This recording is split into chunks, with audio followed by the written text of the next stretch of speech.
Good morning, everyone. And I'm really pleased that those of you came who did, because there's two drug market panels on at the same time, and the other one looks great. So I'm pleased that the people who did come, did come. The panel that we've got this morning, we're looking at recent developments in drug markets, and we're particularly focusing on some of the policy implications. I'm going to do an introduction to our speakers now, and then they'll come on one at a time. So the first speaker that I'm going to introduce is our second speaker, who is Patrick Shortis. Patrick is in the first year of his PhD at the University of Manchester. And I was really thrilled when he came to Manchester to study with me because of his interest in drug crypto markets. I already knew of his work at the time. Patrick came to us with a track record in intelligence and security studies, and he'd already had publications on crypto markets through the Global Drug Policy Observatory at Swansea. And I have learned so much from Patrick already since he began with us, not least about the topic of his presentation. Well, it's a co-authored presentation that he's presenting on Russian crypto markets.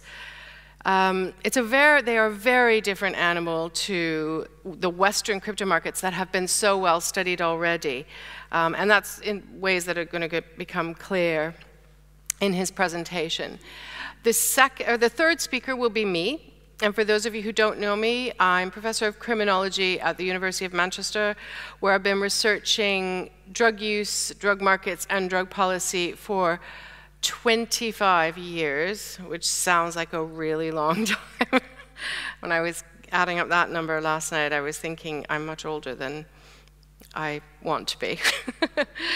I'm going to be looking at a very specific issue around sentencing of those who've been convicted of crypto market drug supply. And it's going to be quite a short presentation. Our first speaker is going to be Rob Ralphs, who's going to be looking at prison markets for synthetic cannabinoids that are widely known, in the UK at least, as spice. Rob is based at a university in Manchester, just down the road from my own Manchester Metropolitan University, and he does research on drug use, gangs, and youth violence. However, as we calculated last night, Rob started his research career at the University of Manchester, where I taught him on his first postgraduate research degree there 22 years ago.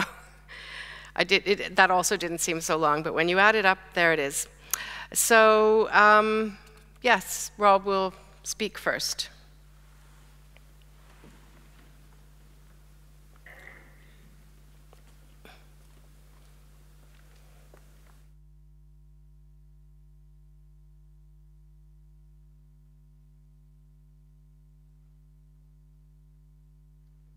Talk about the development of kind of synthetic cannabinoid receptor agonist, as Judith noted, quite often referred to as spice or sometimes mamba in the UK. And you'll see it's a qualitative presentation, so you'll see the kind of quotes from prison staff and prisoners, and quite often using the terms spice or mamba, or sometimes referring to MPS, new psychoactive substances, but they're always kind of referring to synthetic cannabinoids.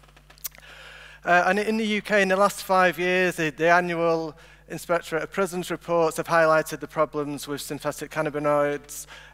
They've talked about the close links to this and record levels of violence against prisoners, violence against staff, increases in self-harm, suicides, etc.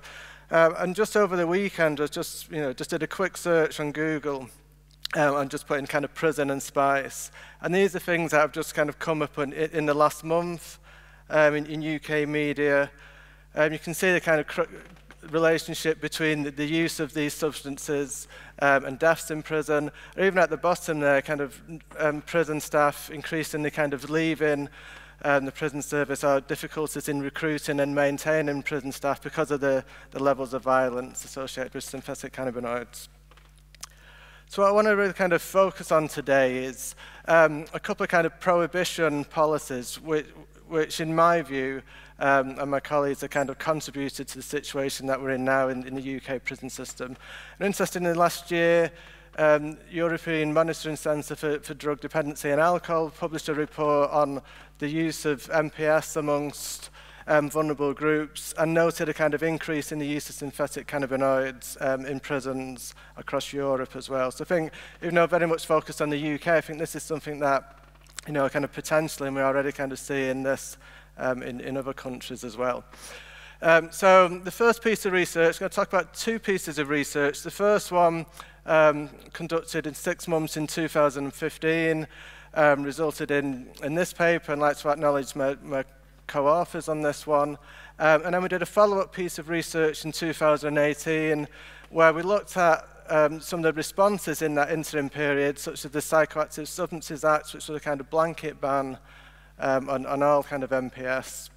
And that was with another colleague, Paul Gray.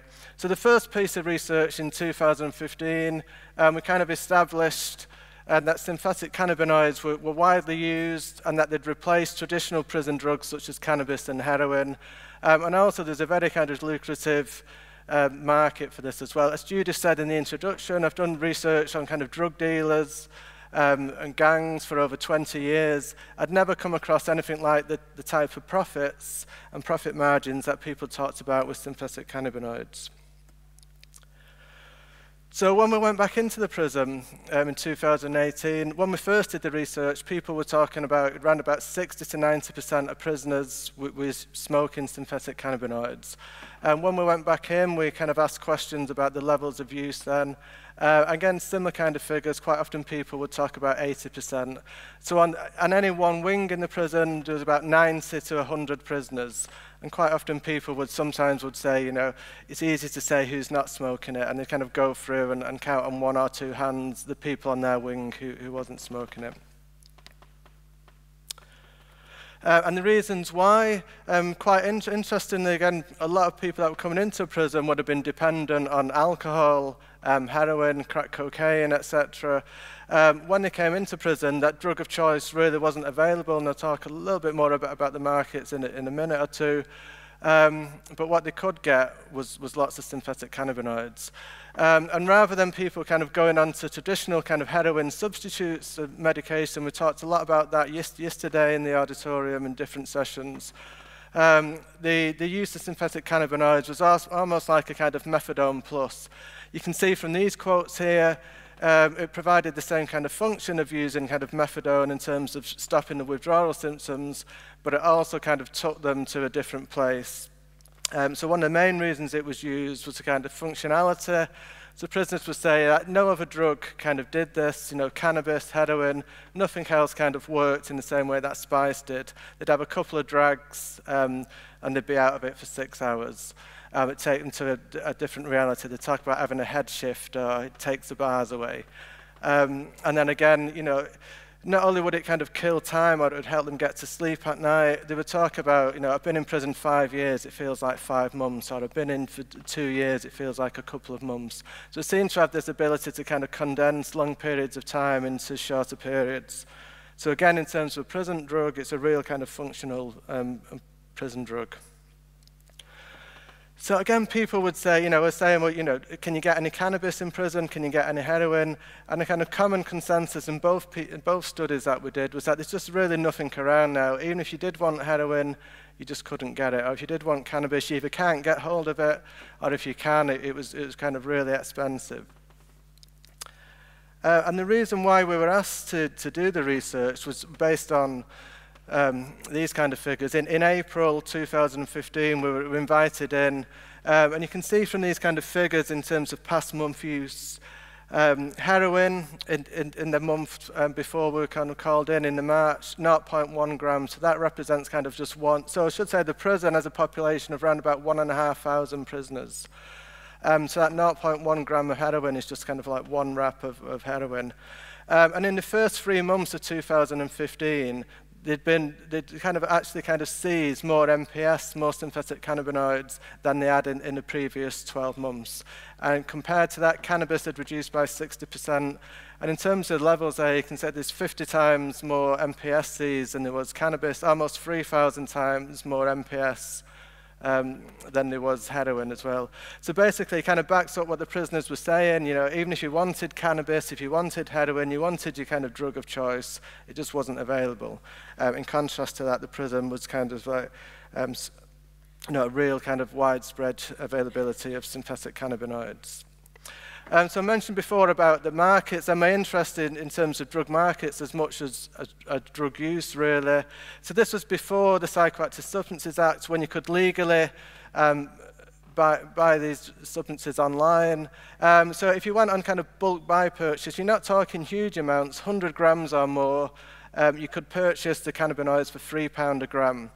And then prisoners would talk about being able to compress 2 to 3 ounces, so 28 grams in an ounce, into a Kinder egg, and then you could get 3 to 4 Kinder eggs in a condom. And obviously they would talk about plugging that and bringing that in quite easily. So that was in 2015, that was by far the most popular way that these drugs would get into the prison.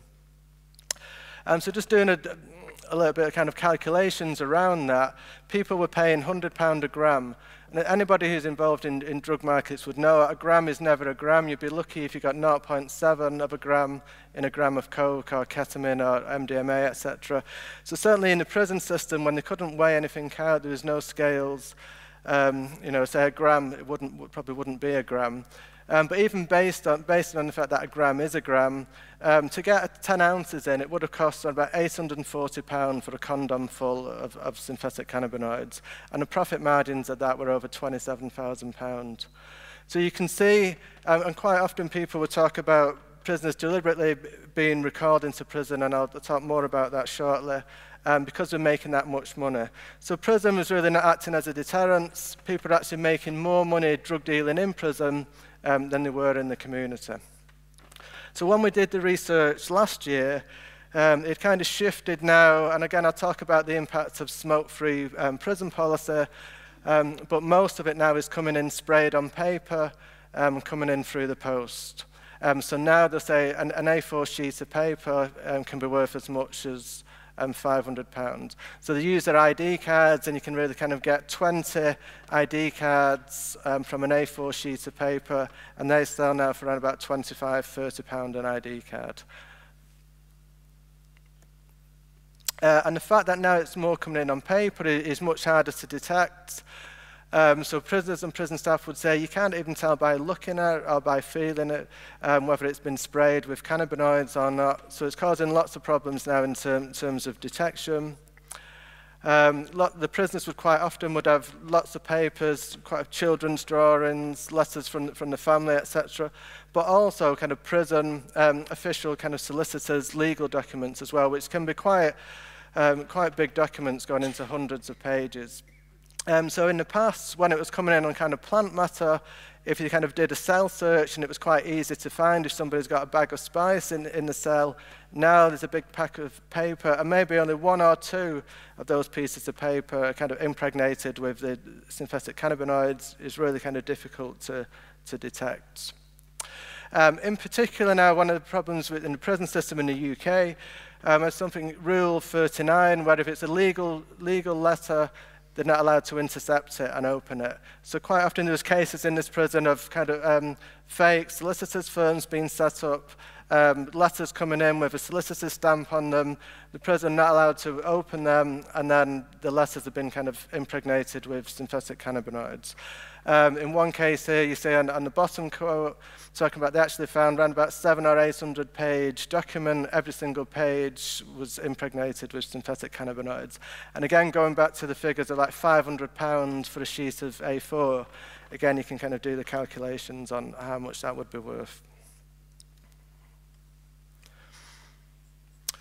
So I just want to kind of spend 10 minutes or so talking about 3 particular prohibition policies which I think have kind of contributed to the situation that we're in the UK. The first of those is kind of mandatory drug tests that were introduced in 1996. At that time, most prisoners in the UK would have been using cannabis. Cannabis stays in the system for around about 30 days. Heroin only stays in the system for like 24, 48 hours. So we're seeing within kind of 10 years, by the mid-2000s, we're seeing like 1 in 4 new heroin users talked about kind of using heroin for the first time in prison. Again, a key driver for this for me is smoking heroin in prison was to get around the mandatory drug test because it would go through the system quicker than cannabis would. Kind of fast forward 10 years after that, the same kind of things in terms of, I think one of the drivers for the popularity initially of synthetic cannabinoids was because it wasn't kind of being detected in the mandatory drug tests. So again, people would say, in this example, it's a win-win situation. If we get mandatory drug test, the urine test, it doesn't show up positive. Unlike the main cannabis that's around in the UK is generically referred to as skunk because it's got a very kind of pungent smell. If you're smoking that in your cell, you're smoking that on the wing, a really distinctive smell that everybody was familiar with, easy to detect. With the cannabinoids, it didn't really have that distinct smell. So again, prisoners were talking about quite openly smoking in front of prison staff and being able to kind of get away with it. So you can see here people talking about being able to blaze, to smoke in front of prison staff, and it's not detected as well.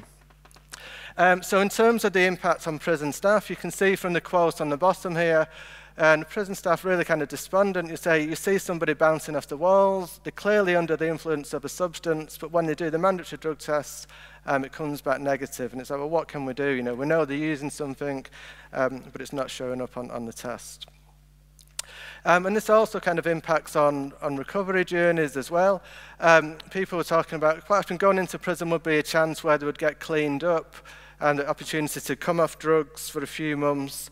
Now, rather than being clean, we're talking about using synthetic cannabinoids. So on the recovery wing, they don't have to do the mandatory drug test, but they have to do a voluntary drug test. The voluntary drug test doesn't actually test for synthetic cannabinoids. So again, estimates of around about half the prisoners on the recovery wing, which should be a drug-free wing, are now actually using synthetic cannabinoids. I mentioned license recall before. So it used to be that you had to serve 6 months in prison before you're subject to license conditions. So if you received a 2-year prison sentence, you would actually only serve a year, and then you'd be out on license conditions. If that was linked to, having clean drug tests, regular visits to the probation officer, etc. If you breach those conditions, then you could be subject to recall. In 2015, this was changed to anybody who served more than 1 day in prison would be subject to 12 months license conditions. And what we're seeing there is a big increase in the number of prisoners being recalled into prison. And again, what was very obvious from the research, and really kind of blatant, prisoners being released that week, they would openly say to prison staff, I'll see you again in a couple of weeks, there's too much money to be made in here, I'm going to come back in with a load of spice on me and make a load of money. So quite openly telling prison staff they were going to do that. And that's, so mainly they would talk about bringing a Kinder Egg full and bringing 1 ounce in. They would get a 28-day recall, 28 grams in a day, £100 an ounce, so quite easy to calculate there. They'd be making £100 a day bringing an ounce in for a few weeks. Some people, by the more organised criminals in the prison system, would offer them £1,000 to come back in on licence recall and bring a condom full in with them, which, as I mentioned before, could be worth up to about kind of £28,000 profit. So some people would actually be paid to come back in and bring in larger amounts in from more kind of organised criminals. But interestingly, something that we didn't expect, when we went back in 2018, we were looking at the impact of the Psychoactive Substances Act. What we found was the impact of smoke-free policy had really made a difference. So in 2017, 2018, all the prisons in England and Wales were made kind of smoke-free. And the impact on this was that a pack of tobacco that used to cost, I think, about £15 in the canteen was now going for £500. And even for a roll-up, that was going for kind of £25, £30. So what we basically seen there was that the synthetic cannabinoids were now cheaper than tobacco. So most people were saying now, in the first piece of research, we found that cannabis and heroin users were switching to synthetic cannabinoids. In the latest piece of research, we found that even people who were just smoking tobacco were now almost being kind of forced to smoke spice because of the price of tobacco compared to the price of synthetic cannabinoids. We also found much more kind of risky behavior in terms of the way they were using it. So the public health clinical guidance clearly states you shouldn't really kind of use synthetic cannabinoids neat. You should always use a mixer, almost mix it with tobacco, and avoid using it in pipes or bongs. And of course, what's happened, because there is no tobacco around, one of the things that always amazes me in terms of the kind of prisoner ingenuity, they were talking about, they'd use tea bags instead of tobacco, they would use pages from the Bible as an alternative Rizzler, they would use the paper hats that they'd use for catering, which would kind of seal like a Rizzler, and they'd use those for Rizzlers as well. So there was ways they could kind of make joints, if you like. But typically what they would do was use a razor or a big pen and make a bong, or they'd even use the vaping pens to make bongs. So what they're doing now, they're having a much more intense hit, complete, say, opposite of what the clinical guidance kind of tells people. And prison staff were saying immediately after the smoking ban, you're seeing a really big increase in code blues where medical staff are called for an emergency if somebody's collapsed, prisoners being hospitalized, etc. And this had a really kind of huge impact on the prison regime. So 100 prisoners on a wing, you would only have 3 prison staff to manage that wing.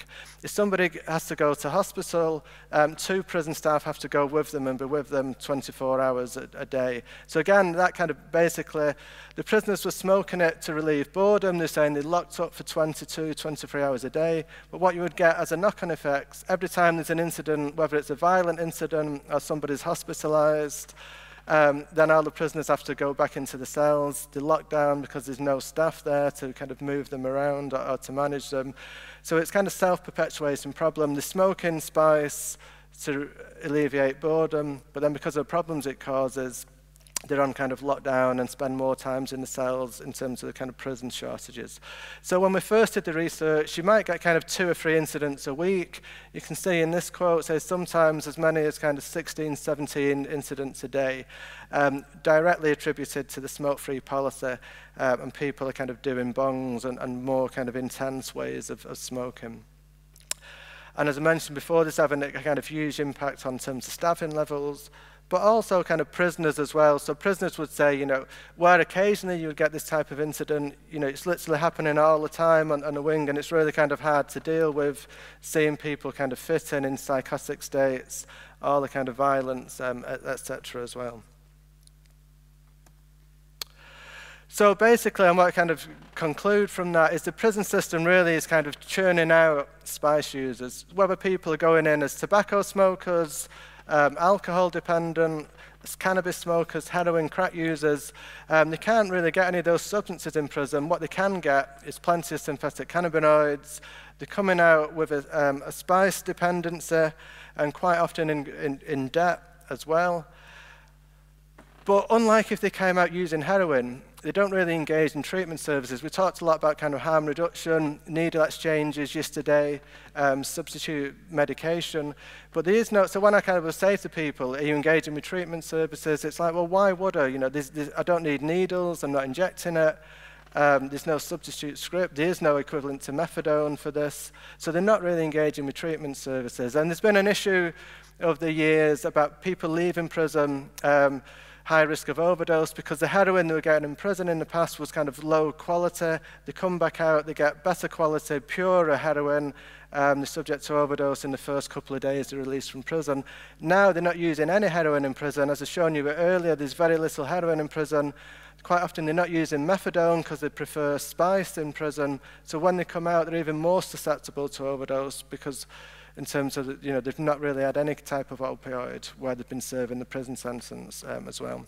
Also, because of the problems associated with synthetic cannabinoids, supported accommodation providers now are increasingly not allowing people to come into their service if they report that they're using synthetic cannabinoids. So again, lots of prisoners coming out no fixed abode are ending up homeless some of the city centres in the UK because they can't find suitable accommodation. So conclusions then is kind of Ministry of Justice attempts to kind of reduce the supply has clearly not worked. I would say there's more spice around now than there was previously in prison. The prices have kind of plummeted. It's much harder to detect as well. In terms of the kind of attempts to reduce harm, it's actually increased the harm now. There's an increase in serious incidents. They're using it much more kind of problematically. Say unintended consequence of smoke-free policy. But again, we're really kind of critical of the use of mandatory drug tests. All it creates is just prisoners finding ways to get around the mandatory drug tests. It's not really effective.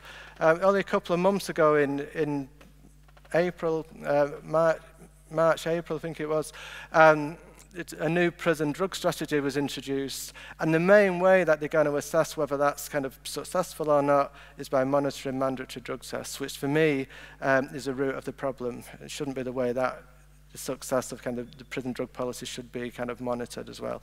So what they should do, rather than kind of investing in detection and mandatory drug tests, etc., is kind of invest more money in terms of more meaningful activities to relieve the boredom, which is a key driver for use anyway, and more investment in staff resources. And that's me done. Thank you.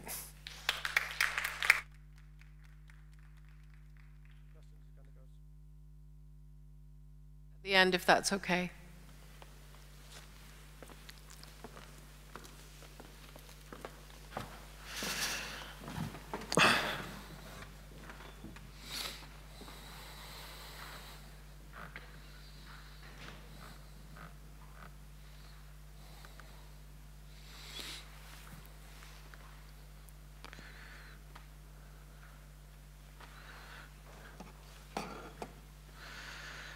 Okay, that's up there. Great, fantastic.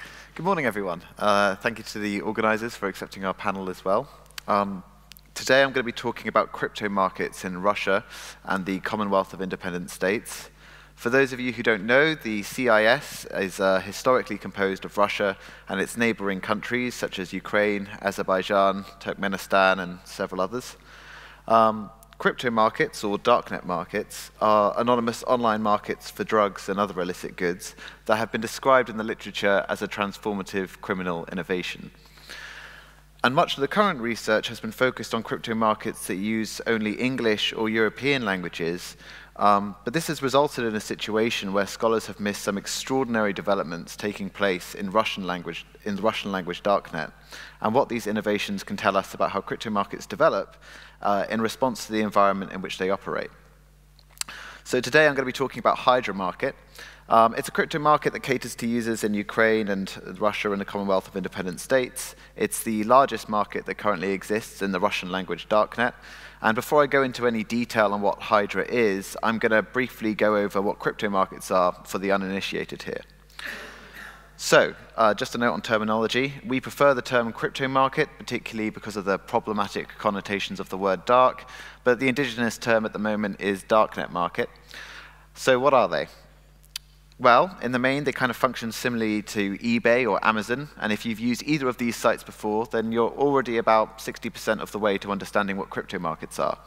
Critical here, you have multiple sellers, a wide range of products. It's an international market, and deliveries are done through the post. And like eBay, it's not the owners of the marketplace that are actually selling the drugs. They host the platform, and the vendors who use the platform, they take a percentage of their profits. And that's essentially the business model for how crypto markets run. So how are they different from eBay or Amazon? Well, they've got built-in anonymity mechanisms, and these effectively allow the illegal drug trade to flourish in plain sight of law enforcement. There are two key anonymity mechanisms for crypto markets. First of all, they can only be accessed by anonymizing software, such as Tor or I2P. And secondly, payments are made via cryptocurrencies like Bitcoin. These technologies make it difficult to trace marketplace activity and payments back to real-world identities. And now we're about 80% of the way to understanding what crypto markets are. To get the rest of the way, I want you to think for a moment about what you do when you buy from Amazon or eBay. You look at the description of the product. Is it the kind of quality you like? Is it the product that you've been looking for? You look at the price. And then you look at feedback, and this is probably one of the most important parts that guides your decisions online. Reputation is a key dynamic in crypto markets too, and those who provide a very good service and good product will receive good customer reviews and feedback. So how do you know that a vendor is actually going to send you the drugs? I mean, you might pay, but the drugs don't show up. Well, the magic to solve this issue is payment escrow. Imagine yourselves as a customer. You want to buy, say, 5 grams of cocaine. You've done your research, you've compared products, you've compared prices, and you've picked me. I've got some excellent feedback, lots of sales, positive comments about the quality of my product, and so you click buy. The Bitcoins leave your account, but they don't go straight to me. Instead, they're held in escrow by the marketplace. I see that you've made your purchase and that you've paid, and so I pack up the cocaine very carefully. I vacuum seal it twice. I pop it in the post, and you receive it, and you open it, and you give it a smell, give it a taste, have a sneaky line. It's excellent. You're very happy. And so you go back onto the marketplace. You click finalize, and the Bitcoins are released from the marketplace over to me. So this way, there's protection for buyers to stop them from being ripped off by rogue vendors. The final part of the puzzle, and this is going to be 100% of the way now, is that the marketplace discussions forums are also a very key part of how a market functions. So they have drug use, harm reduction-oriented information. They help tutor new users in how to engage in practices of darknet trade. So these are things like encryption, shipping, avoiding detection by police. Critically, these are also places where the market takes the role of the state in adjudicating any disputes between actors. So this could be a dispute over a vendor who says that they sent the drugs but they didn't, or a buyer who said they didn't receive the drugs when actually they did. And the marketplace administrators provide the third-party adjudication in those circumstances. So now that we know what crypto markets are, what makes Russian language crypto markets so different? Well, the key difference we're going to focus on today is the delivery method. And this shapes so much of how the Russian language crypto market trade is organized.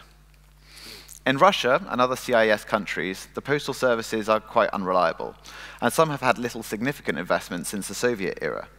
Russia's postal service is currently undergoing reform to tackle poor delivery times, but some Russian hotels and businesses are still hiring mailboxes in neighboring countries and private courier services to go and retrieve their mail for them. There are similar stories of inefficiency and long wait times in Ukraine and other countries within the Commonwealth of Independent States. So in that situation, how does a crypto market vendor get their drugs to their customer? Well, the answer is straight out of a spy movie. They use a dead drop. When you buy drugs from Hydra, you instantly receive a picture of where your drugs have been placed, like the one shown in the top right up here, and instructions of how to get to it. These instructions are whimsically referred to by Hydra as a quest. Your quest includes everything you need to do to go out to the city or countryside and find your purchase, which they refer to as treasure. Your treasure, or as we call it, your drop, will be wrapped in electrical tape, as shown in the bottom right, and be buried under the ground or attached by a magnet to the bottom of a railing or a bench, and you must follow the instructions to find it. And once you retrieve it, you leave your feedback with the market escrow system immediately releases the funds to the vendor, and if there are problems, you open a dispute, and the person who left the drop may give you some further instructions of how to go out and find it. So this delivery method means that Russian language crypto markets differ from their Western counterparts in a number of ways. In Western crypto markets, we know from arrests that some vendor accounts are run by very small groups, whilst others are the work of a single individual. And this is because by outsourcing delivery logistics to postal services, Western crypto market vendors can go it alone. A person with the right skills, good source for supply, understands how to package and mail a drug properly, can run a vendor account by themselves. But this is much harder to do in Russian crypto markets. The fact that drugs are delivered in open space means that recruitment is often a necessity. Therefore, behind each vendor account is a network of individuals who transport drugs through physical space to the customer, and this includes some specialized job roles. So behind each vendor account is an individual or group of individuals we can refer to as the owner. They are the people who effectively run the vendor network, manage profits, pay staff, and reinvest in stock. The owner has to drop a bulk amount of wholesale drugs to a warehouse. These are the people who effectively store drugs within cities and repackage them into smaller wholesale amounts that go out to retail staff. The retail staff are often referred to as cladmen, or in English, treasure men, but as many of them are women, we prefer the gender-neutral term droppers. The dropper picks up the drop and again repackages it into retail amounts and places it around the city, and they upload the addresses of these drops to the Hydra website. More sophisticated markets may expand into new geographic areas, and to do this, vendors hire carriers, and they pay them dependent on the distance and type of drugs that they are transporting, and they will go and deliver those drugs to a warehouse within a new city. And as networks grow, tighter management is also needed for handling the store's online presence and all of the different people who are raising disputes or having issues, and therefore they may hire an operator who will oversee customer relations and disputes for a specific geographic area. For example, a vendor network may have one operator handling issues just for St. Petersburg and another one handling issues in Moscow. Finally, if a business grows large enough, an owner may appoint a manager to look after their entire store for them. Hydra allows owners to set access privileges for all of their staff so that managers can handle all aspects of the site but not touch any of the money made from sales. And note that not all vendor networks will be the same. Some stores might be small, and it is possible that some of them will be run by a single individual, but to compete effectively, it's essentially critical to recruit. Also note that throughout this process of drops, no one in this network has seen the faces of anyone else. And not all vendor networks use crypto market platforms like Hydra to make sales. The same networks operate over encrypted messenger apps like Telegram. So what value does Hydra add? Well, first of all, it provides every member of the network differentiated access privileges, as I said. So a dropper can only upload addresses and respond to disputes about their treasure locations. An operator can only deal with disputes in their designated area. Neither can rob the rest of the vendor network of the profits made, as only the owner has access to that. And this is a stark contrast to Western crypto markets, which are built for a single user and have a single access. Hydra also makes customers choose their geographic location and then shows them vendors within that area, so the customer from Azerbaijan doesn't have to scroll through all of the different vendors in Moscow. They also allow users to choose their drop preference. Some may favor having their drops buried, whilst others want it attached to a magnet so that they can pick it up quickly. And Hydra provides choice for drops. Hydra can also advertise drop vacancies through the site for vendors. So this includes people who want to recruit droppers and other staff, and also the option to franchise a business. So if you and your friends get together and say to a vendor shop, we'd like to run your entire business for our town, then you can do that. And Hydra also automatically deducts costs of drugs, the pay for staff, and returns net profits to operators so they can monitor business growth. Finally, Hydra offers a host of other services. This includes Bitcoin exchanges built into the site, training for droppers on how to go about dropping packages and avoiding capture, and drug testing of products. They mystery buy from vendors to make sure that people aren't selling fake products or underweight products. So whilst Western users do have these services, and they are often separate from the sites they go to, Hydra incorporates all of this into one crypto market. The delivery method also creates another interesting dynamic for the Russian drug trade in comparison to the Western drug trade. In the West, users buy drugs and wait for it to be delivered to their home. But in Russian language crypto markets, both members of the vendor network and their customers have to go out into physical space, find their drop, return home without getting caught. And so this brings attention to the trade. Participants are constantly seen by the public, either dropping or searching for drops on a regular basis. And drug users who are aware of this method sometimes go out looking to steal drops before they reach their intended customers. The police, too, are also aware and always on the lookout for individuals making or collecting drops, and the risks of arrest are very serious. As drug laws in the CIS states are not homogeneous, but many of these nations have very strict drug laws that have persisted since the Soviet era. For Russia, Article 228 of the Russian Criminal Code carries very heavy sentences for drug possession, ranging between 3 to 8 years. And for being involved in supply, sentences in both Russia and other states in the CIS can be as high as 15 to 20 years. In some of these countries, the amounts that warrant lengthy prison sentences are very low. Anything more than a gram in Georgia is considered a large amount of drugs, and therefore people who have buyed for personal use are often tried as suppliers. Finally, the risk of arrest is especially high for droppers, who are making the highest number of drops and are often working within cities.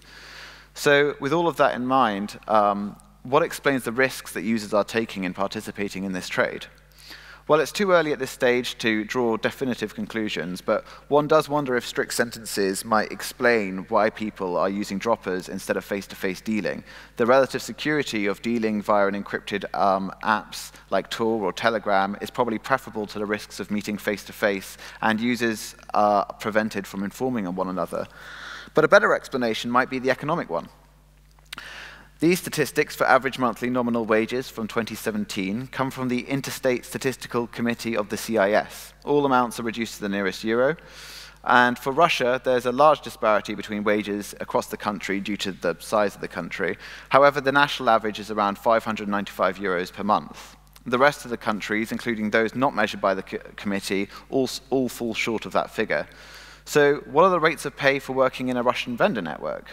Well, it depends on the country, the type of drug being dropped, the size of the drop, the size of the security deposit a dropper is willing to make. And if you listen to adverts, it ranges from 300,000 euros, which is about 300,000 rubles, which is about 4,095 euros, to 1.2 million rubles per month.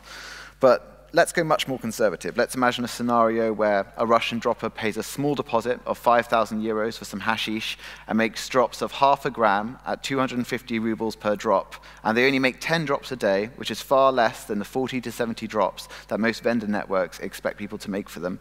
Over 30 days of work, that individual has made almost double the national monthly salary in Russia, even after deducting their startup costs. So this does not include bonuses some vendors offer for a certain amount of monthly treasures, and such bonuses can include salaries, iPhones, and other luxury items. And Russian vendors know that they're offering better pay than legitimate jobs, and their advertisements all over the darknet and Telegram groups play to themes of rockstar lifestyles and overcoming poverty. And they also advertise directly to customers out in real space. In fact, dealing over Hydra and Telegram has become so competitive that in some states, people are paid to go out into cities and graffiti a small advert for a Telegram or a HydraNet vendor. And such public advertising brings online dealing to those who previously hadn't heard about it and increases market participation. Therefore, the combination of open advertising, secretive and compartmentalized delivery, and great wages have made online vendors in CIS states much more popular than online vendor groups in Western states. This is an increasingly normalized way of getting drugs in that part of the world, and it's much more brazen than anything we've seen on Western crypto markets. So, what can the Russian language trade tell us about how crypto markets develop? At this early stage in our research, we hypothesize that crypto markets are developing rationally in response to three drivers. Firstly, the infrastructure made available for delivery clearly has an impact on how the crypto market trade is developed and organizes itself, as we've seen from the way in which Russian vendor networks are organized. Secondly, the regional and local risks of interdiction by the police may drive users to or away from crypto markets, depending on whether they are perceived as safer than face-to-face dealing. And finally, the number of vendors and staff participating in crypto markets may depend on how many legal alternatives there are in the legitimate labor market. It seems clear from our research so far that the high wages involved in drop dealing make it an attractive option for people in Russia and the Commonwealth of Independent States.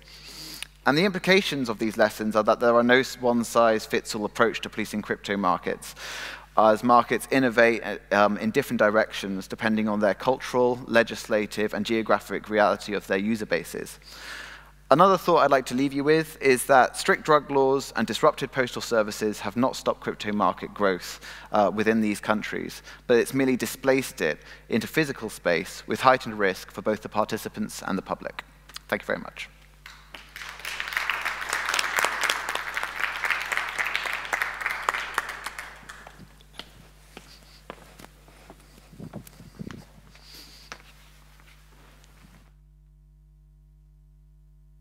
I think I forgot my glasses.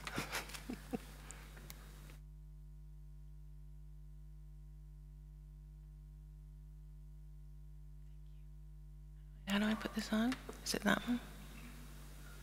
No. Oh, there we go.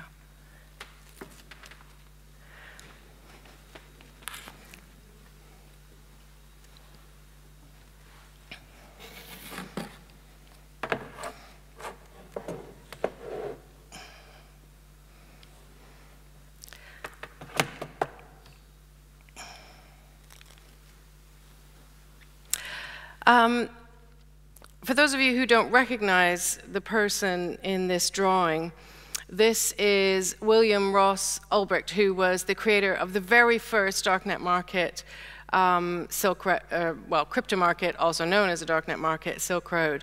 And this is a courtroom sketch as he was awaiting sentencing in 2015 in New York. He was sentenced to life in prison without the possibility of parole for his role in both creating the website and for profiting indirectly from the sale through commissions of illegal drugs. Whether this sentence was fair or not, it's hard to know, because up until then, no one had ever been sentenced for having devised and created an online marketplace for illegal drugs, generating many millions of dollars in revenue before. It seems maybe like it was a bit harsh, not least because there was no violence involved, and sentences like that, where no violence was involved, seem unusual. But it was widely perceived to be quite a harsh sentence. But of course, people have been sentenced before plenty of times around the world for selling illegal drugs, and many countries have fairly well-established guidelines for sentencing them. So the question that I want to ask today is whether the guidelines that countries have, that of course have been developed in connection to offline drug supply activities, are appropriate when applied to online drug selling activities. But first, a little diversion. I think one of the reasons that crypto markets are so studied, and certainly one of the reasons I've been so keen to study them, well, there are many reasons I've been keen to study them, but it's connected to the fact that we have super detailed and publicly available information about transactions. That's the key thing. It's about transactions. And the way that happens is that each time a customer buys, they leave a review. So that review, that customer review that's publicly available, is can be used as a proxy for a transaction. So you can actually work out how much, how many drugs are being sold, how many drugs are being shifted. And of course, whether the customer reviews is a perfect proxy for a transaction depends on the marketplace. For some it is, and for some it's an undercount. And, we estimate it might be an undercount on the least of them by about reviews represent about 60% of transactions, but it does vary. But still, we've got something pretty amazing for drug researchers like me, because what we get is incredibly detailed information about illegal drug market function, something that we don't have in the same sort of way for offline drug supply activities, particularly around price, around quantity, and around date. And the date of those transactions is really useful for researchers like me, because it allows us to precisely pinpoint, changes in supply and demand, availability, and actual sales for particular drug types. And what we end up with is incredibly powerful data sets with now up to many millions of transactions. Again, we don't have this kind of thing for offline drug supply. In fact, I was talking to Patrick yesterday about how many million, because we've been collecting data from all these marketplaces, all these Western marketplaces since the very first one. And we already have millions. But if we factor in the Russian marketplaces, where we think much greater proportion of the population are using them, then are we getting to the point where maybe we're soon going to be at 500 million? We don't know. I haven't really done the calculations, but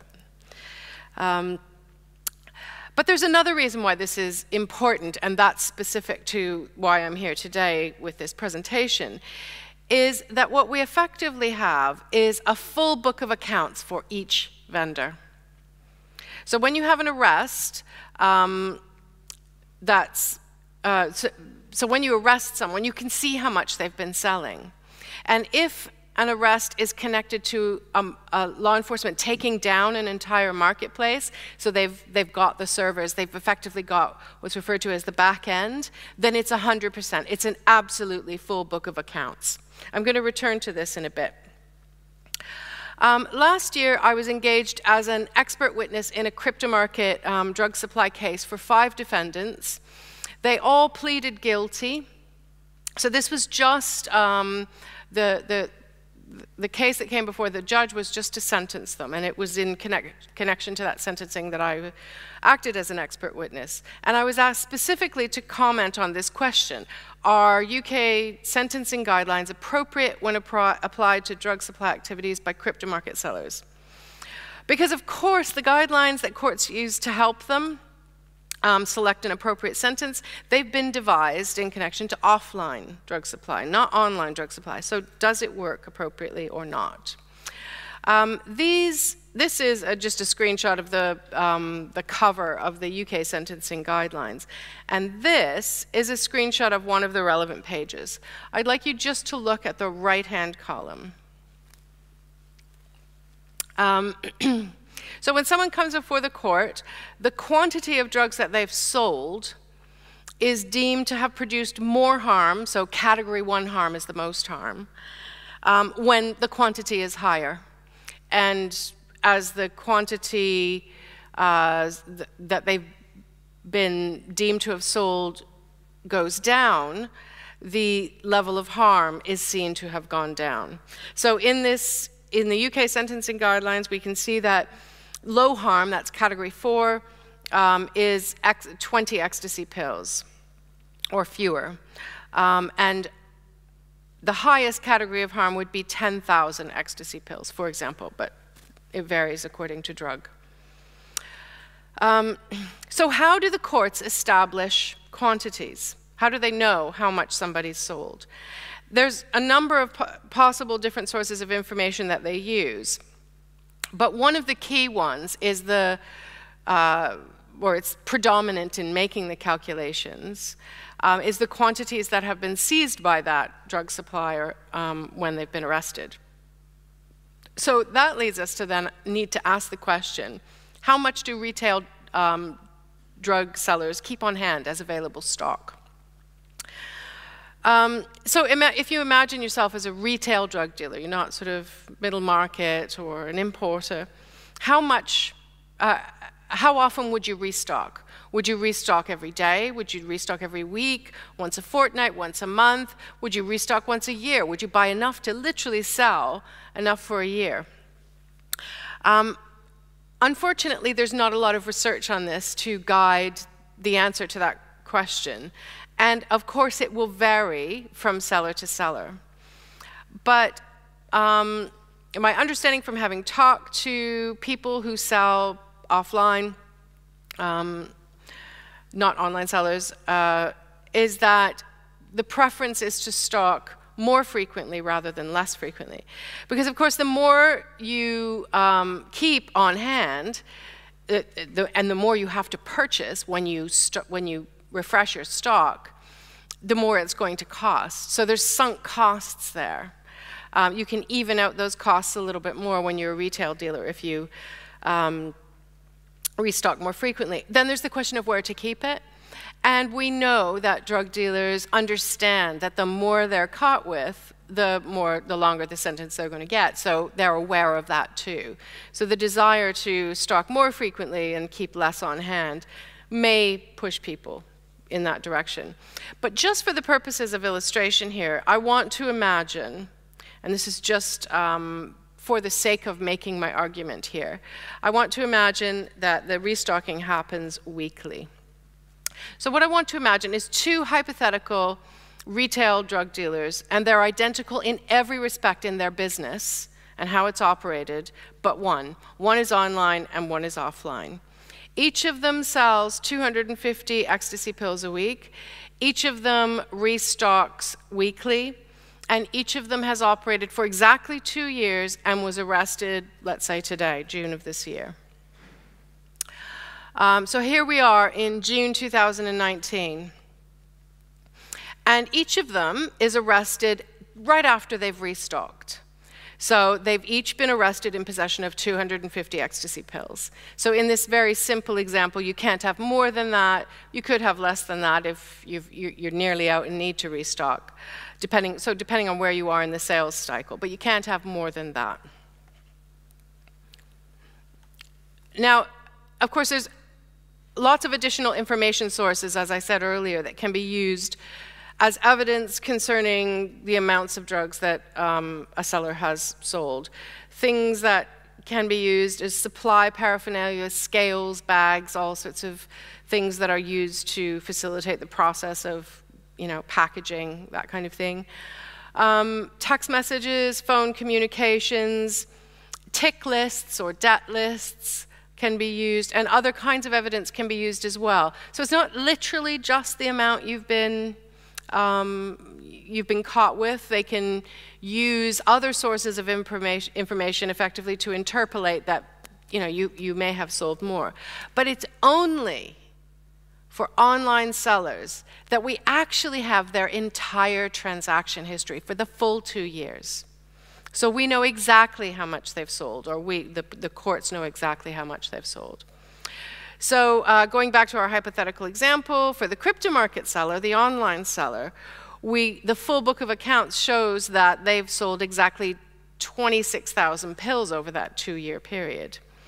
Now, 26,000 pills, if you were an offline drug supplier and you were arrested with that quantity of drugs, that would be indicative of a middle market actor, not a retailer, probably. Very unlikely to be a retailer.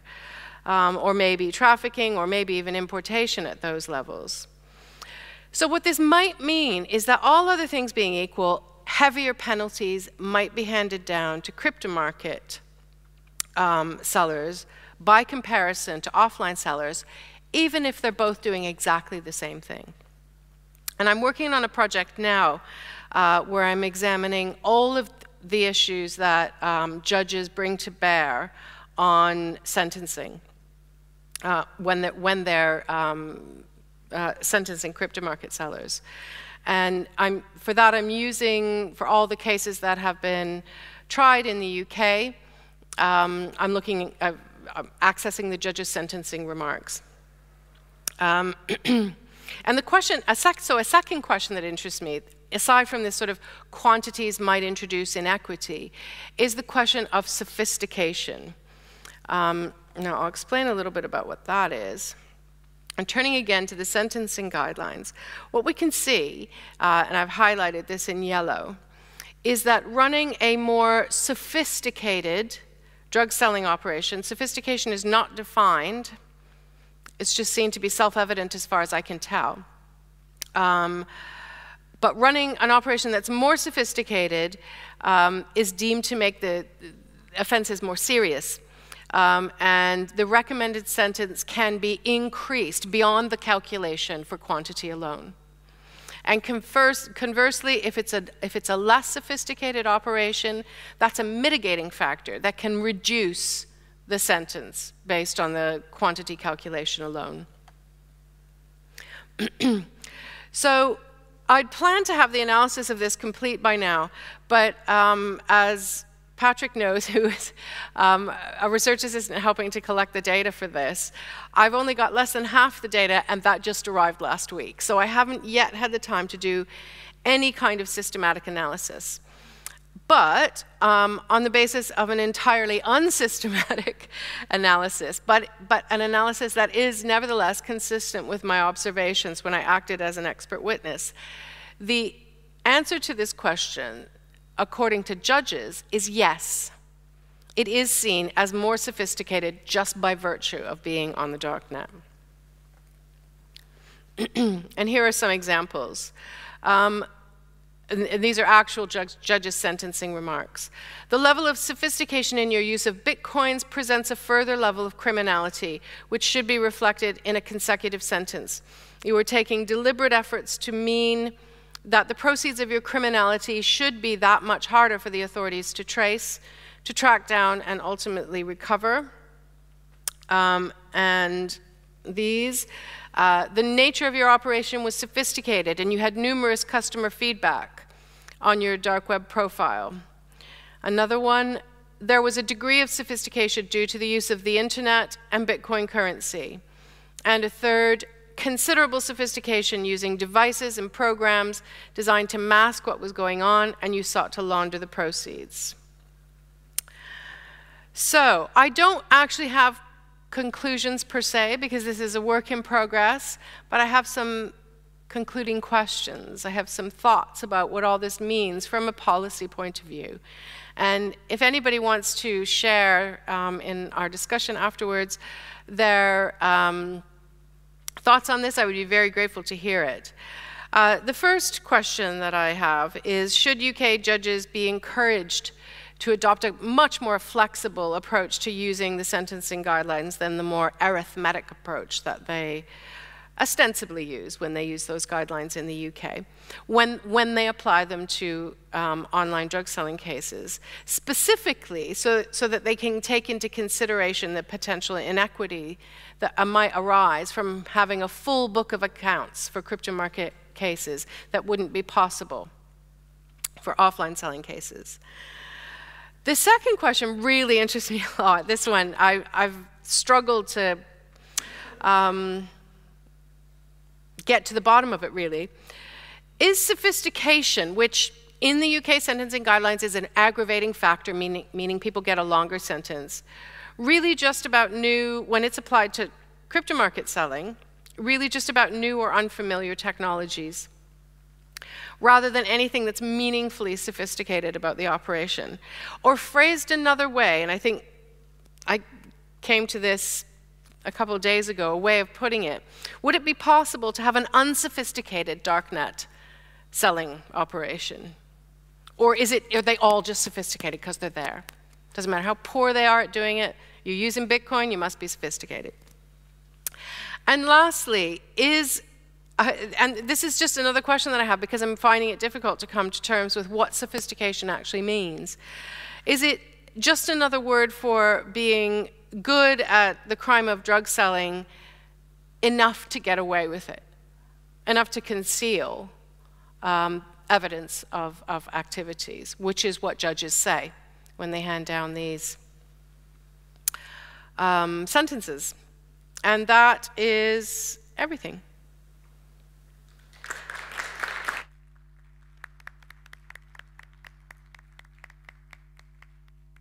So shall we all come up and we can have questions?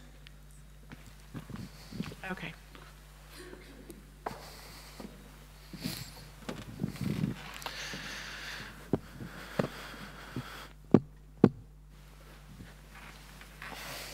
I'll stay.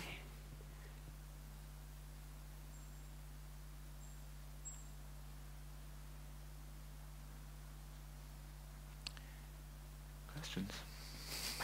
No questions? No, I have Oh, one. I was just waiting. I have a question for Dr. Rouse. I was just waiting for him to sit down. So Sorry. it was really fascinating. How does the money work? I mean, I understand it would be hard to keep track of the spice, but if someone has 500 pounds, do they actually physically have it to buy it, or are there accounts? How does that part of the trade go?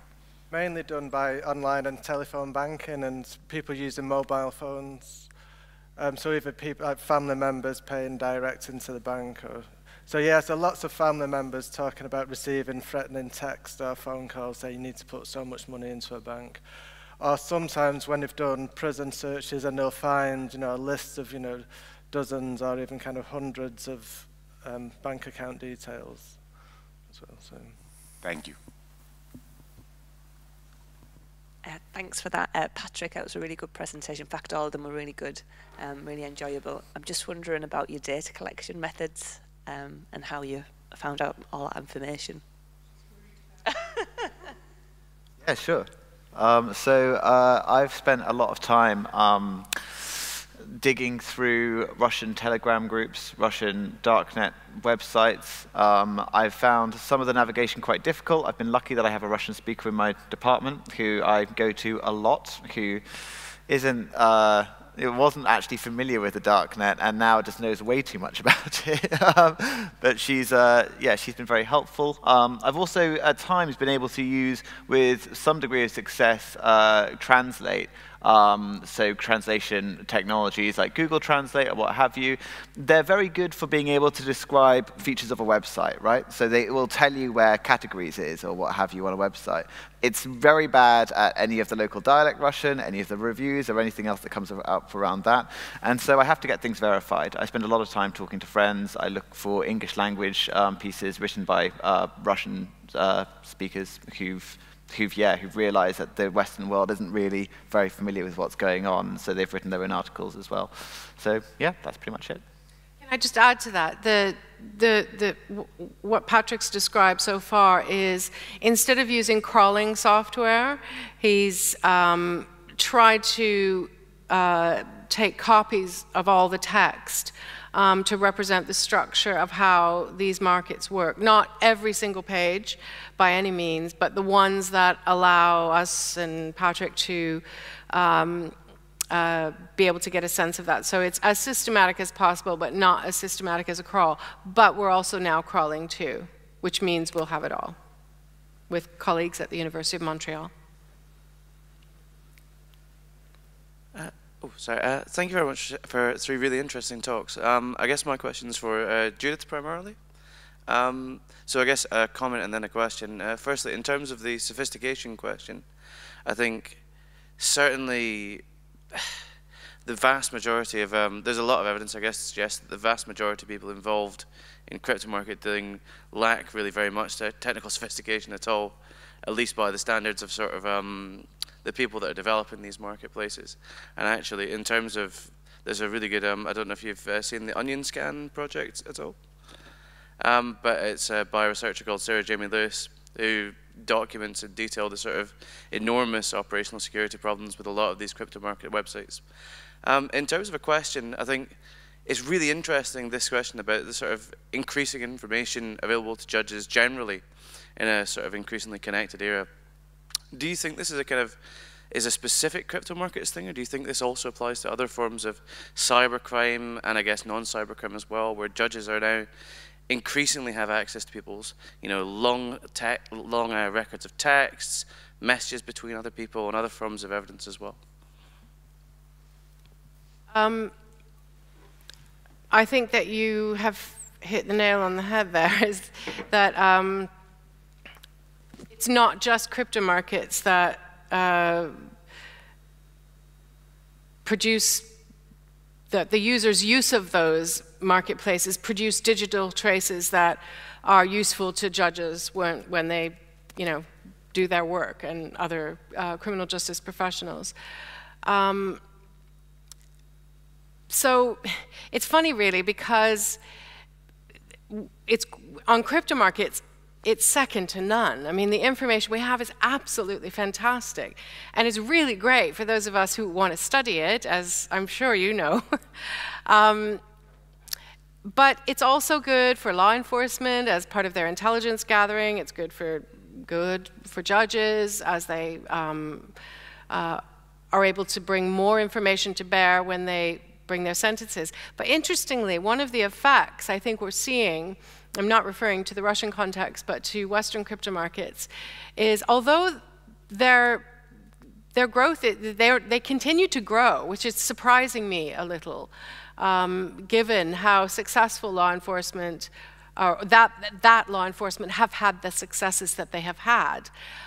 But things have continued to grow. But one of the things that's happening is the move away from centralized markets where lots of information is available to everyone, to the people who are using it, to those of us studying it, to law enforcement as intelligence, and to judges, towards sources, and I'm just talking about drug markets here, not other sources of cyber-facilitated crime or criminality, to app-facilitated selling, where, yes, there's information available, but we can't really scale it in terms of transaction data, or at least not in a systematic and accurate, probably valid way.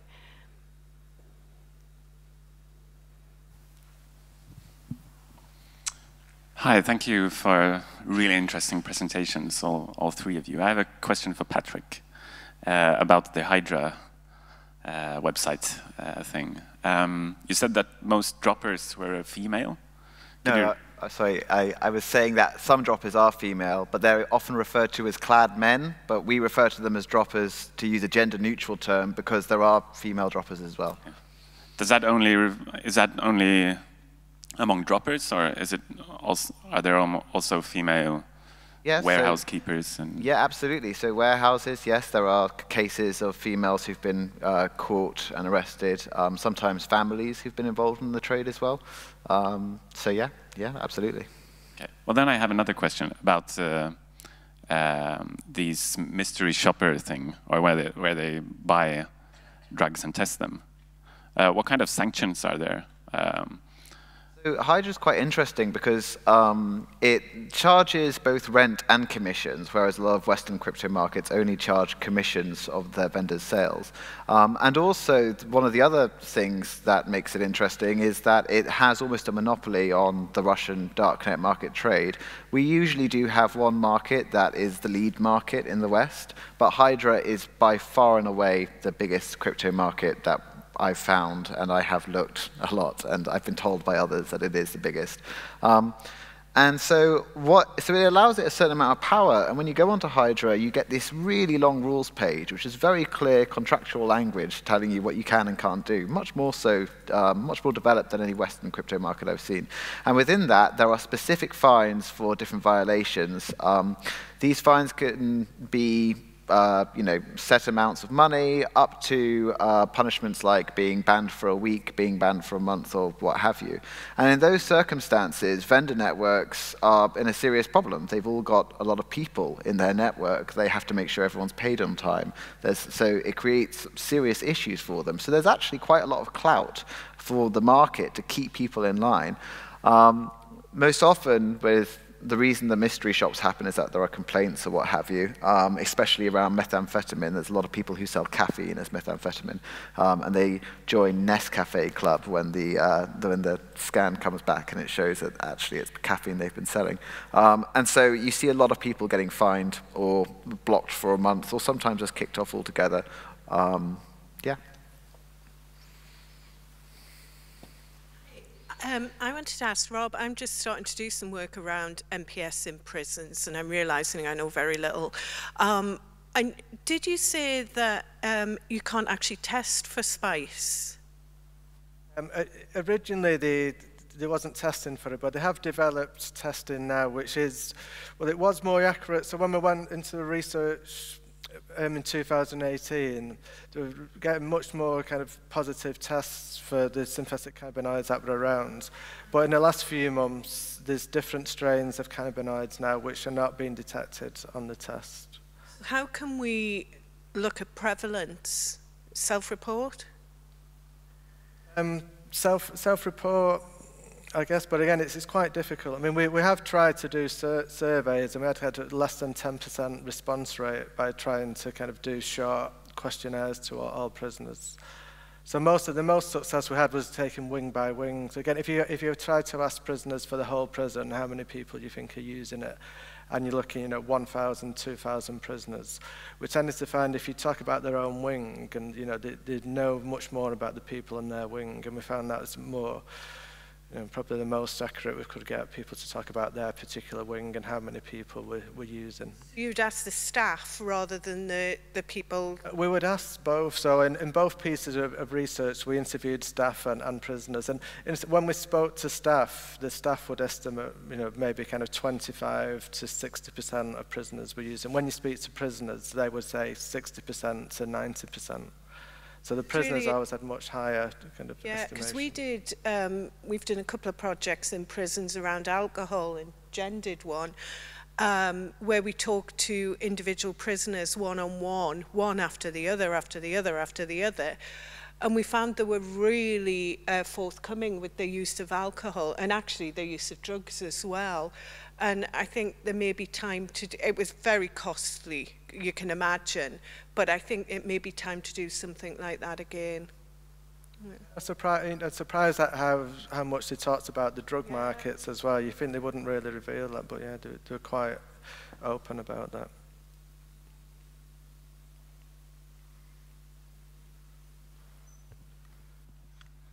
Thank you. Thank you for an excellent set of presentations. I thought they were really fascinating, every single one of them. My question, however, is for Patrick. What has the Russian law enforcement response been with regard to Hydra? I just find it interesting that if we believe everything in the press, the Russian state is very good at crypto. So how are the police forces or intelligence communities sort of dealing with Hydra? Is it to do with infiltration, sort of classic takedown, or what sort of approach? So it's difficult to say, because obviously state agencies have a lot of bias when they're reporting on how they're doing on it, and it's a very different story when you talk to people on Hydra or people who are aware of the trade. Generally, there are some successes in taking down cladmen mostly. Occasionally, wholesalers or vendors do get caught. Often when people do get caught, it's a similar thing to the same problem that was mentioned in Judith's presentation. They have drop addresses on their phones. They're able to pick up various other drops.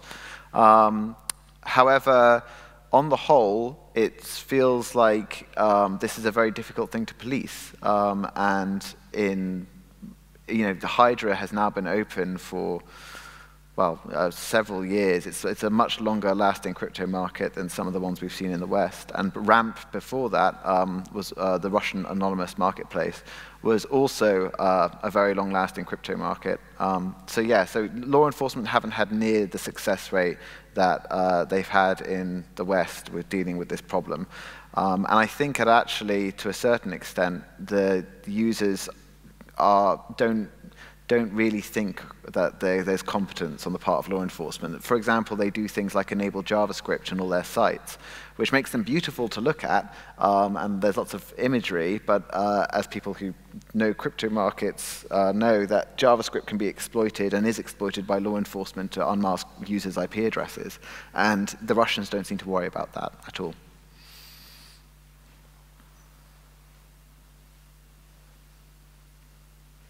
I have a question if no one else does. My first question is for Rob. You gave some recommendations at the end of your presentation that seemed to flow quite naturally from your results. But what I'd like to know is, do you think, based on both of the parts of your study, that it's possible to remove drugs in prison in ways that don't create all these unanticipated consequences that you observed? And I would say unanticipated consequences, some of which could have been predicted, but not all of them. I mean, some of them I was going, wow, I really just didn't see that one coming. Or do you think that it's always inevitable they're going to be in prison, that technical solutions can only go so far, and that the best way of just moderating those harms is through more humanitarian approaches? I was particularly interested in the cycling through, not just people who come back to prison because they want to in order to get more of these profits that are so compelling, but also people who I would imagine are going to be cycling through because of the huge debts they're stacking up. Yeah, well, one of the slides that was lost in the edit actually was, in terms of the makeup of the prison population in the UK, is roughly about 80,000 prisoners, and over 70% of them declare themselves dependent on drugs or alcohol when they go in. High levels, over 80% will say been diagnosed with dual diagnosis, kind of mental health and substance use, or mental health conditions. Over 80% of them would be smoking. So you've got, a high level of kind of substance use dependency of people going into prison. Then you're putting them into conditions which would make people who wouldn't normally use a drug be tempted to take a drug. And then, a good percentage, over 8,000, and about 10% of that remaining population are in there for drug dealing as well. So for me, you've got a perfect mix. If you've got 100 prisoners on a wing, about 80% of them will be, 70–80% will be drug dependent, and then half of the other 20 will be in there for drug dealing. You lock them up 23 hours a day, put them on a wing, and you're always gonna get the demand for drugs and the supply of drugs, I think. So there's nothing really that can be done? Nothing can be done, but I think... Well, sorry, about the fact of it. I think mandatory drug tests doesn't really have any kind of benefit. It just kind of creates people trying to kind of get around the system. It's not a very kind of accurate way of measuring substance use. I also have a question for Patrick if nobody's out there with their hand up. Has anybody got their hand up? I didn't see. So I was really struck by the substantial differences between Western crypto markets and Russian crypto markets, not least their, the level of their organization. And, as you know, because we've discussed this before, the way that Russian crypto markets potentially have the capacity to service a greater percentage of the population than we can see happening in Western crypto markets. We're often told that the crypto market supply, or the potential for crypto markets to service in the West, to service the drug-using population is pretty limited. There's a bar for entry, effectively, and it can only go so far. And of course, we do keep seeing it rise, even to my surprise. But that seems like it should be less for Russian crypto markets. So my question is, what limits do you think there are in Russia to their overall growth compared to Western markets? That is a tough one. So there's a lot of features in Russian crypto markets that really lower the bars rather than raise them, so it's quite hard to think about the ones that would limit it. I mean, they create really useful guides for every new user, much more detailed than anything we see in the West as to exactly how to engage in the trade. They do away with things like having to worry about JavaScript, having to worry about PGP encryption, all of these different methods that we've created in the West to help secure our trade. So for me, I think that actually, and also there's a lot of people who are just doing the kind of vendor network thing through Telegram. So you don't even need to learn Tor if you want to. You can just do your entire thing on encrypted apps. So yeah, for me, I think the biggest threat to growth for the foreseeable future is the Russian government cracking down on the internet. Russia has been moving towards more state control over the internet, and the crypto market community are aware of this, and they talk about it a lot. They say the ban on VPNs is upcoming. This is how to build a Tor bridge, or some other technical way to get around government censorship. And the fact that they're planning for that actively means that I'm not even too sure if that will be a massive barrier to growth for the foreseeable future. So yeah.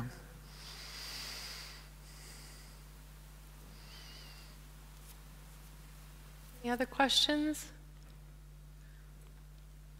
Judith, on your court case, how was your evidence received? How was the court received? I'm a little hard of hearing, so I didn't actually hear the question, sorry. You said you were drafted as a witness and expert evidence in respect to the court case. How did the courts receive your evidence? What were the court's comments? The last few words I missed, but got everything else, sorry. It's my Australian accent. No, it's not. It really is. I'm hard of hearing. How was the evidence received, and what was the court's comments? I'm come from a practitioner background, being a commander within police. I can tell you how it was received. Exactly. I was there while the judgment was being read as well. And the judge did refer to my report, acknowledged the point that I'd made, that specific point that I'd made, and said, but nevertheless, he felt it was appropriate to apply the guidelines as they were. However, the barrister in the case said that was always going to be inevitable, that Crown Court judges in the UK don't really have that in their remit, but appeal court judges do. So this particular case, as well as a few other cases, are about to be heard at the Court of Appeal soon. I don't know exactly when. And my understanding is that the report that I wrote may be pivotal because if that judge says it is appropriate to be flexible in the application of the guidelines in online selling cases, there could be a change there. But in general, the kind of comments, I mean, I wrote down everything the judge said. It was a very lengthy set of sentencing comments. He was scathing about everything and used the tropes about evil. And because my comments would be, I'd expect the judge would have to sentence on the facts of the case. And the facts of the case, there's an advantage, obviously, for the law enforcement in that they can extract that information from the dark net during their investigation. Equally, they could extract that information from a person not on the dark net. So really the sentencing in terms of whether they're dark net or not is always judged on the facts of that particular case. And should there be a discrepancy of dark net or not, I'd be thinking it's judged on those facts. Yes, I suppose the point that I'd wanted to make is how well the facts that get presented in the case represent the reality of the drug supply activities that actually went on. And I would say that in crypto market supply activities, they represent it nearly perfectly, or crypto market cases. But for offline drug selling cases, only a tiny or some unknowable proportion of the actual drug supply activities will be represented as facts in the case, or will come to light as facts in the case. So that was the issue, that even if online and offline have equal, I might not be addressing your issue, but the question that you raised, but even if they're identical, one will get a longer sentence. But some people might think that's entirely appropriate. I like them all to be sentenced. Pardon? Sorry, let's talk after. I'm really sorry about this. I'm struggling to hear a lot of things. We're done. Oh, we're done. Well, thank you everyone for coming to the session. And